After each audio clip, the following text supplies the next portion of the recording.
Parle, Seigneur. Tu soutiens toutes choses par ta parole puissante. Parle-nous. Au nom de Jésus. Au nom de Jésus. Amen. La parole d'aujourd'hui va te bénir. Amen. La parole d'aujourd'hui va te faire du bien, certainement. Nous finissons notre mois sur le Saint-Esprit. Il y a encore beaucoup à dire sur le Saint-Esprit. Il y a encore énormément à dire. Mais pour l'instant, nous allons mettre un terme à notre mois du Saint-Esprit. Nous continuerons prochainement par la grâce de Dieu. Donc pour clôturer ce mois du Saint-Esprit, la dernière prédication de ce mois, c'est « Tu appartiens au Saint-Esprit ». Tu es une propriété du Saint-Esprit. Tu es le domaine réservé de l'Esprit Saint. Amen. Tu appartiens au Saint-Esprit. Dieu est créateur. Dieu a créé toutes choses. Les choses visibles, les choses invisibles. Tout est création de Dieu. Tout appartient au Seigneur. Amen. Et ici sur la terre, Dieu a créé les hommes. Que les hommes les reconnaissent ou pas, les hommes sont création de Dieu. Les hommes sont créatures de Dieu. C'est Dieu qui a tout créé. C'est Dieu qui nous a créés, nous les êtres humains. Amen. Mais l'être humain a chuté. L'être humain a péché. L'être humain a été séparé de Dieu. L'être humain ne connaît plus son Dieu. L'être humain ne reconnaît plus Dieu. Pourquoi? Parce que l'être humain est tombé. L'être humain a chuté. C'est pour ça que l'homme ne reconnaît plus Dieu. L'homme ne connaît plus Dieu. Mais Dieu, dans son amour, s'est fait connaître. S'est fait connaître encore. Comment Dieu s'est fait connaître? La Bible nous parle des deux révélations de Dieu. La révélation naturelle. La révélation naturelle. La révélation au travers de ce que Dieu a fait. La révélation au travers de la création de Dieu. La Bible dit qu'en voyant la création, l'homme peut comprendre, l'homme peut voir qu'il y a un Dieu quelque part. En regardant la création, en regardant ce que Dieu a fait, l'homme peut voir ce que Dieu a fait. On va lire Romains, chapitre 1, 19 à 20. Romains 1, 19 à 20. Vous allez me projeter. Romains, chapitre 1, versets 19 et 20.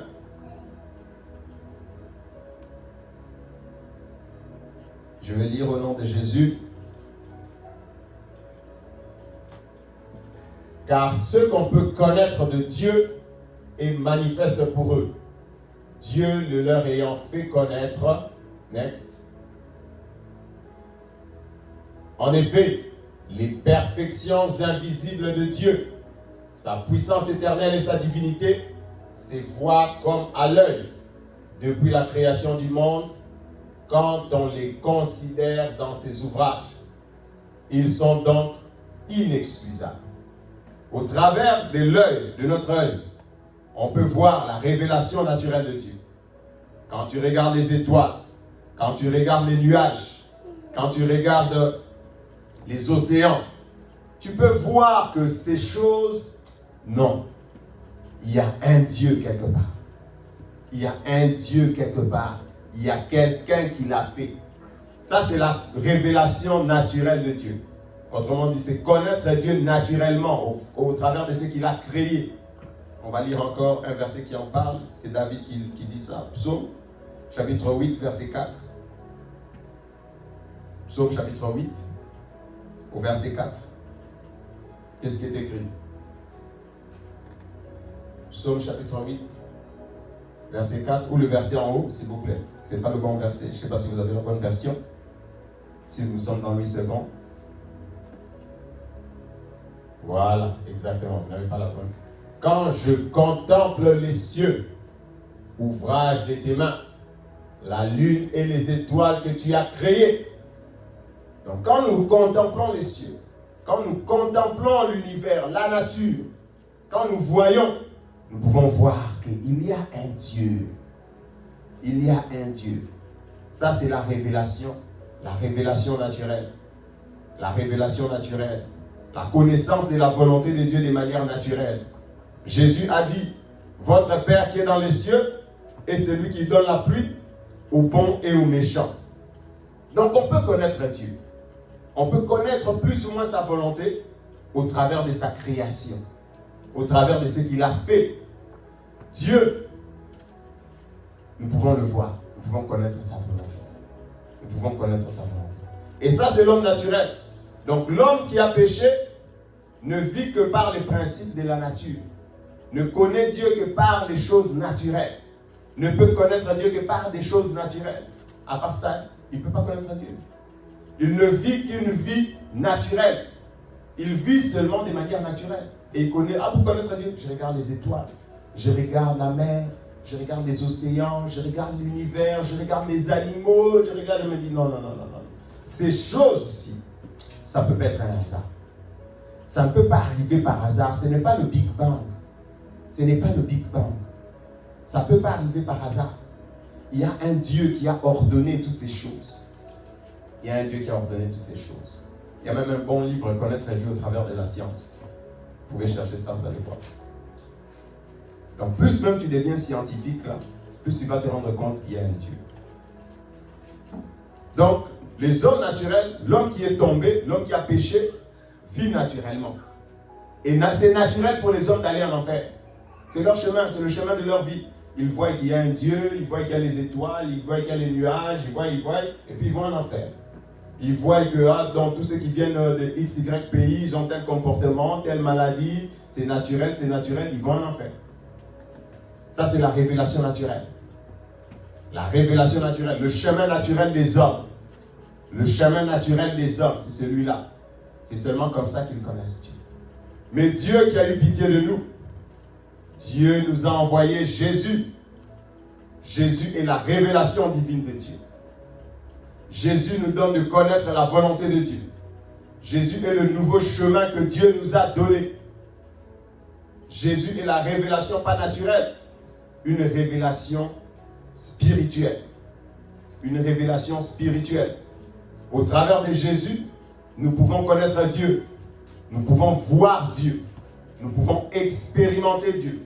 Nous pouvons vivre Dieu. Amen. Au travers de Jésus.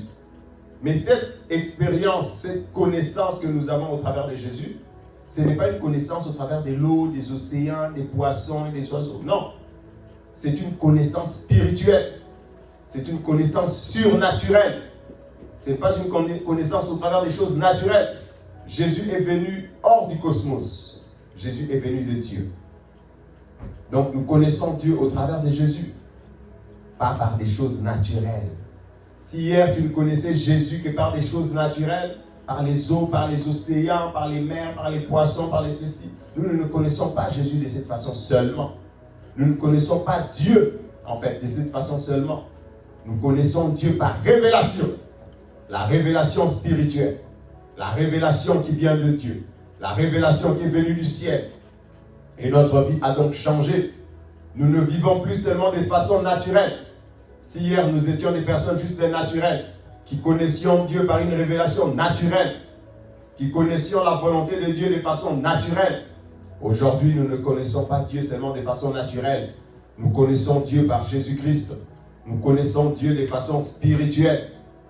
Amen. Nous connaissons Dieu de façon spirituelle. Jésus est venu nous ouvrir Dieu. Jésus est venu nous faire connaître la volonté de Dieu. Jésus est le chemin qui mène à Dieu. Et c'est seulement par lui que tu connais Dieu de façon spirituelle. Amen. Donc il y a un nouveau chemin pour les hommes. Il y a un nouveau chemin pour toi. Il y a un nouveau chemin pour moi. Pas seulement le chemin naturel de la vie. Tu nais, tu grandis, tu meurs, etc. Non. Il y a un nouveau chemin. Il y a un nouveau chemin. Il y a un nouveau chemin au travers de Jésus de Nazareth. Jean 14, verset 6. Jésus a dit, je suis le chemin. Un nouveau chemin t'est donné. Pas le chemin naturel de la vie. Le chemin de Jésus. Le chemin de la volonté de Dieu. Le chemin de la volonté de Dieu. La nouvelle révélation de Dieu. Le chemin de la volonté de Dieu. Je suis le chemin. Jésus est un nouveau chemin pour la vie. Jésus est le nouveau chemin de notre vie. Amen. Amen. Donc nous croyons maintenant en Jésus. Nous avons choisi un nouveau chemin. Croire en Jésus, recevoir Jésus, veut dire autrement marcher sur le nouveau chemin qu'il nous a donné. Le nouveau chemin de la vie. Le chemin de la volonté de Dieu. Le chemin de la volonté de Dieu. Si hier tu vivais naturellement, si hier tu faisais seulement ce que toi tu connais, ce que toi tu peux faire naturellement, aujourd'hui tu ne vis pas que naturellement. Aujourd'hui tu marches sur le chemin de Jésus. Aujourd'hui tu marches sur le chemin de Jésus. Tout n'est pas seulement naturel. Tout n'est pas que naturel. Nous vivons selon la volonté de Dieu, au-dessus des principes naturels, au-dessus des choses naturelles, au-dessus de la fatalité, au-dessus du karma, au-dessus du destin, comme on dit. Oh, c'est mon destin, je suis né d'une famille pauvre. Oh, c'est mon destin, je suis né d'une famille riche. Oh, c'est mon destin, je viens d'un pays pauvre. Ça, c'est le naturel. Ça, c'est ce qui est naturel. Ça, c'est le destin. Si celui qui vient d'un pays pauvre doit rester pauvre pour la vie. Celui qui est né d'une famille où ils sont malades tout le temps, il doit rester malade. C'est ça le naturel. C'est ça la domination du diable. C'est ça le naturel. Mais Jésus est venu. Il nous a donné un nouveau chemin. Un nouveau chemin. Pas le fatalisme. Nous sommes au-dessus du fatalisme. Nous sommes au-dessus du destin. Destin en termes de fatalité. Ah, c'est mon destin. Je ne peux rien changer. Je ne peux rien changer. Je ne peux rien changer. C'est ma vie. Nos frères étaient comme ça. Dans notre pays, on est tous comme ça. Non. Jésus nous donne un nouveau chemin. Jésus nous donne un nouveau chemin. Jésus nous donne un nouveau chemin. Tu ne restes pas seulement sur le naturel. Tu connais Dieu seulement au travers des océans, un Dieu qui n'agit pas. Mais maintenant, au travers de Jésus, tu as une nouvelle révélation. D'un Dieu qui agit, d'un Dieu qui sauve, d'un Dieu qui donne la vie éternelle, d'un Dieu qui défie le diable et qui l'écrase. Amen. C'est notre nouveau chemin. C'est notre nouveau chemin. Et donc, quand nous croyons en Jésus, qu'est-ce que nous faisons? Autrement dit, croire en Jésus, qu'est-ce que ça veut dire? Ça veut dire choisir de vivre sur le nouveau chemin. Choisir de vivre selon la volonté de Dieu. Nous ne vivons plus selon notre propre volonté naturelle où nous étions. Nous vivons maintenant selon la nouvelle révélation, selon la volonté de Dieu. Nous vivons maintenant selon la volonté de Dieu. Selon la volonté de Dieu. Selon la volonté de Dieu. Selon la volonté de Dieu. Croire en Jésus veut dire vivre selon la volonté de Dieu. Croire en Jésus veut dire marcher sur le nouveau chemin que Jésus a tracé. Croire en Jésus veut dire soumettre ta volonté à la volonté de Dieu. C'est ça, c'est ce que ça veut dire croire en Jésus. Croire en Jésus, ce n'est pas continuer sur ton ancien chemin naturel. Croire en Jésus, c'est choisir le nouveau chemin. Le nouveau chemin que Jésus a déjà tracé. Le nouveau chemin qui est défini par la volonté de Dieu. Les chrétiens, qui sont les chrétiens? Les chrétiens sont ceux qui ont décidé de vivre selon la volonté de Dieu. Amen. Vivre selon la volonté de Dieu. Croire en Jésus, je répète. Les gens pensent seulement croire en Jésus veut dire je répands mes péchés, nanana, Seigneur pardonne-moi. Ok, amen. Croire en Jésus veut aussi dire soumettre sa vie à Jésus. Vivre selon la volonté de Dieu. C'est ça, croire en Jésus. Décider de marcher sur le nouveau chemin que Jésus a déjà tracé. C'est ça, croire en Jésus. Vouloir faire la volonté de Dieu, c'est ça, croire en Jésus. Pourquoi tu crois en Jésus? Pour faire tes propres désirs, tes propres volontés, c'est ça, croire en Jésus. Croire en Jésus veut dire soumettre sa volonté de Dieu au nouveau chemin que Jésus a déjà tracé. C'est un chemin qui est déjà tracé, sur lequel toi tu passes. Amen. Nous soumettons donc notre vie, nous avons donc soumis notre vie à la volonté de Dieu en croyant en Jésus. Nous avons soumis notre destin au nouveau chemin, à la volonté de Dieu. À la volonté de Dieu. Amen. Et ceux qui ont décidé de vivre selon la volonté de Dieu, alors le Saint-Esprit vient chez ces personnes-là. Le Saint-Esprit vient chez ceux qui ont décidé de vivre selon la volonté de Dieu. Le Saint-Esprit ne vient pas partout. Le Saint-Esprit vient seulement sur ceux qui ont décidé de marcher sur le nouveau chemin, de vivre selon la volonté de Dieu. Et quand il vient en nous, il fait de nous son temple. Il fait de nous sa demeure. Il fait de nous son temple. Il fait de nous sa demeure. Nous allons lire 1 Corinthiens. T'en passes tellement vite.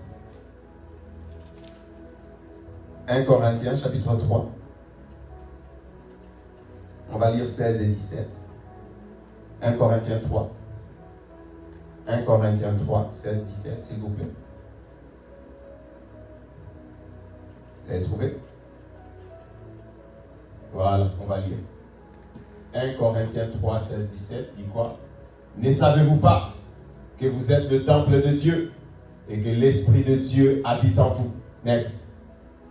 Si quelqu'un détruit le temple de Dieu, Dieu le détruira. Car le temple de Dieu est saint et c'est ce que vous êtes. Ne savez-vous pas que vous êtes le temple de Dieu et que l'Esprit de Dieu habite en vous? Ne savez-vous pas que vous êtes le temple de Dieu? Nous sommes devenus le temple de Dieu. Nous sommes devenus la demeure de Dieu. Nous sommes devenus la maison du Saint-Esprit. Amen. Le Saint-Esprit n'est pas venu chez un étranger. Le Saint-Esprit n'est pas venu chez un étranger. Le Saint-Esprit n'est pas venu ailleurs. Il est venu dans sa propre demeure. Il est venu pour nous conduire. Il est venu pour nous aider à faire la volonté de Dieu.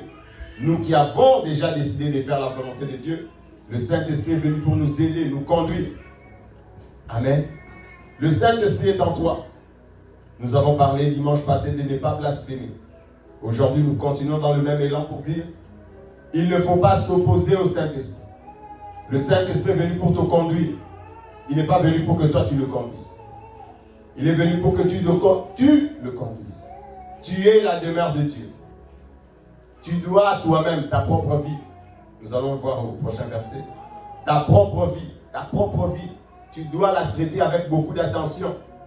Tu dois la traiter avec beaucoup d'attention. Pourquoi? Parce que tu es le temple de Dieu. Celui qui détruira le temple de Dieu, Dieu le détruira. Celui qui détruira le temple de Dieu, Dieu le détruira. Je suis le temple de Dieu. Je vais commencer d'abord par le commencement. Tu es le temple de Dieu.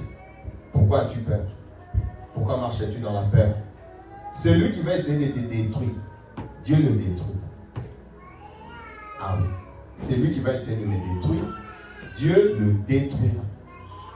Je suis le temple de Dieu. Tu es le temple de Dieu.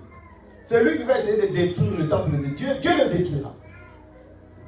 Dieu le détruira. Ça, je parle d'abord des autres.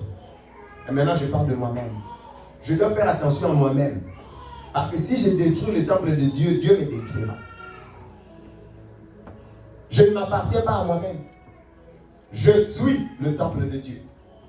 Je suis la maison du Saint-Esprit. Le Saint-Esprit n'est pas venu en moi pour être humilié, conduit par moi, blasphémé, etc. Le Saint-Esprit n'est pas venu pour ça. Si je me conduis mal, si je détruis le temple de Dieu que je suis, Dieu me détruira. Amen. Ta vie, tu veux la conduire comme tu veux. Ta vie, comme nous les gens disent, c'est ma vie. Qu'est-ce que tu veux? C'est ma vie. Je fais mes choix. C'est ta vie. Tu as reçu le Saint-Esprit. Le Saint-Esprit habite en toi. Tu es sa propriété. Tu lui appartiens. Tu es sa propriété. Tu es la propriété du Saint-Esprit. Ah, c'est ma vie, c'est ma vie, c'est ma vie. Si tu détruis le temple de Dieu, si tu détruis la vie que Dieu t'a donnée, ce qu'il veut faire au travers de toi, Dieu te détruira. Amen. Est-ce que vous me suivez? Tu es le temple de Dieu. Tu es la maison de Dieu.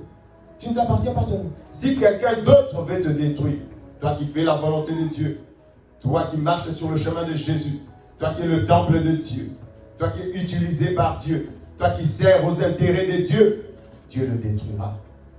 Le temple de Dieu sert aux intérêts de Dieu. Vous savez, hein, je vais vous dire, vous savez, je le dis parfois avec joie, avec fierté. Parce que j'avais reçu ça d'un de mes pasteurs qui m'avait dit, l'homme de Dieu ne meurt pas par hasard. L'homme de Dieu ne meurt pas pour rien. L'homme de Dieu, un homme de Dieu, il ne meurt pas par hasard. Un homme de Dieu ne meurt pas pour rien. Moi, le temple de Dieu, moi qui sers aux intérêts de Dieu, vous savez, il y a très peu de personnes qui servent aux intérêts de Dieu. Il y a très peu de personnes qui mettent leur vie pour les choses de Dieu. Ces genres de personnes-là, si tu les touches, Dieu te détruira. Ces genres de personnes-là, s'ils se détruisent eux-mêmes, Dieu les détruira. Est-ce que vous comprenez ce que je veux dire? Dieu chérit, il y a très peu de personnes qui servent aux intérêts de Dieu. La Bible dit, Dieu est esprit. Dieu recherche les personnes. Dieu est en train de chercher. Il est en train de chercher. Le peu de personnes qu'il trouve là, toi tu veux les abîmer. Mais Dieu va se couper de toi. C'est-à-dire le temple du Saint-Esprit. Le temple du Saint-Esprit, toi tu vas venir commencer à casser les choses dedans. Le temple du Saint-Esprit. Tu vas venir faire le désordre dedans. Dieu te détruira. C'est un bonheur que de servir Dieu et de servir aux intérêts de Dieu. Tu es naturellement protégé. Tu es automatiquement, naturellement c'est pas le bon, automatiquement protégé. Automatiquement. C'est lui qui te touche Dieu. Parce que toi tu sers les intérêts de Dieu. Tu vis sur le nouveau chemin. Tu vis selon la volonté de Dieu. Tu veux seulement faire ce que Dieu veut. Des gens comme ça, on ne les touche pas. Amen. Ne savez-vous pas? C'est pour ça que l'apôtre Paul, il ne dit pas que, non, il dit, est-ce que vous ne savez pas? Est-ce que vous ne savez pas? Donc, il faut savoir ce que tu es. Ne savez-vous pas que vous êtes le temple du Saint-Esprit et que Dieu habite en vous? Si quelqu'un détruit le temple de Dieu, Dieu le détruira. Si quelqu'un veut détruire ta vie, qui est devenue le temple de Dieu, Dieu le détruira. Si toi-même tu veux détruire ta vie, dans laquelle le Saint-Esprit est venu pour te conduire, Dieu te détruira. Tu dois te conduire bien. Donc ta propre vie, entre guillemets. Je vais montrer que ce n'est pas ta vie. Ta propre vie, entre guillemets, tu dois te conduire avec, moi je suis le temple de Dieu. Donc est-ce que ce que j'ai fait là, ça ne détruit pas le temple? Est-ce que ce que je vais faire là, ça ne détruit pas le temple de Dieu que je suis devenu? Est-ce que ce que là où je voudrais aller, ça ne va pas contribuer à détruire le temple de Dieu que je suis devenu? Amen. Est-ce que les gens avec qui je veux fréquenter ne vont pas essayer de détruire le temple de Dieu que je suis?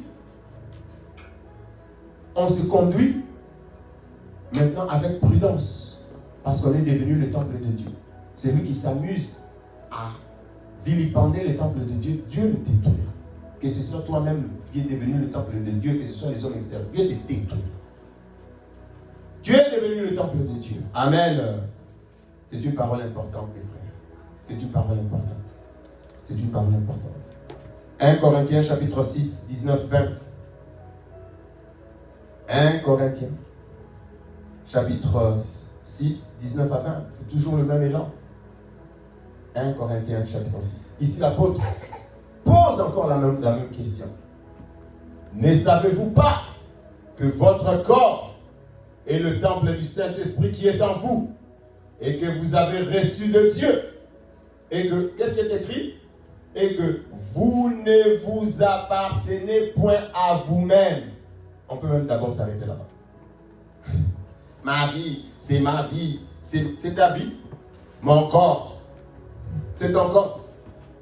Mon corps, il y a des... Je ne vais pas dire ça. Mon corps, j'en dispose comme je veux. C'est mon corps, je vais en disposer. C'est ton corps. C'est ton corps. Surtout pour ceux qui ont reçu le Saint-Esprit. C'est ton corps. Le corps que tu as, c'est le temple du Saint-Esprit. Ça ne t'appartient pas. C'est le temple du Saint-Esprit.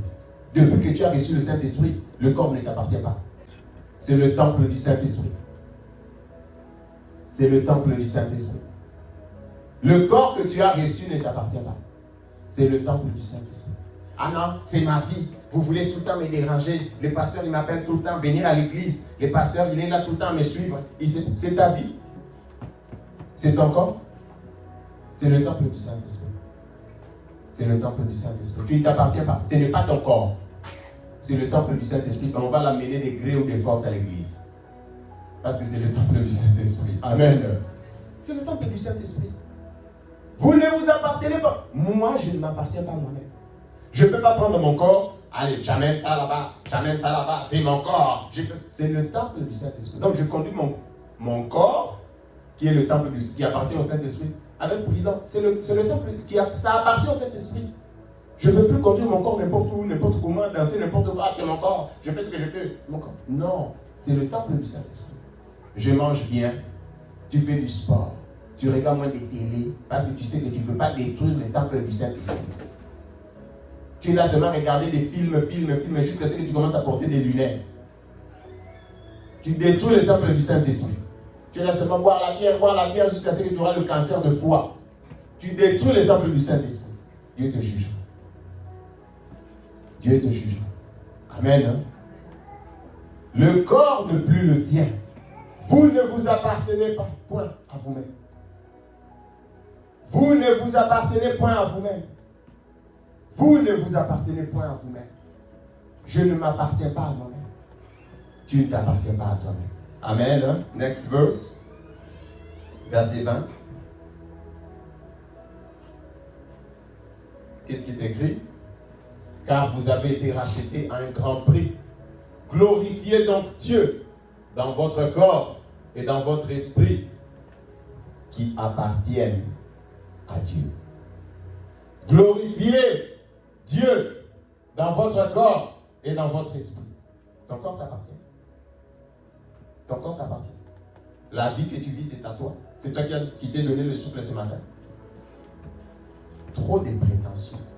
Dieu est créature. Dieu est créateur. Il a créé même les athées. Il a créé, oui, il les a créés. Il les a créés.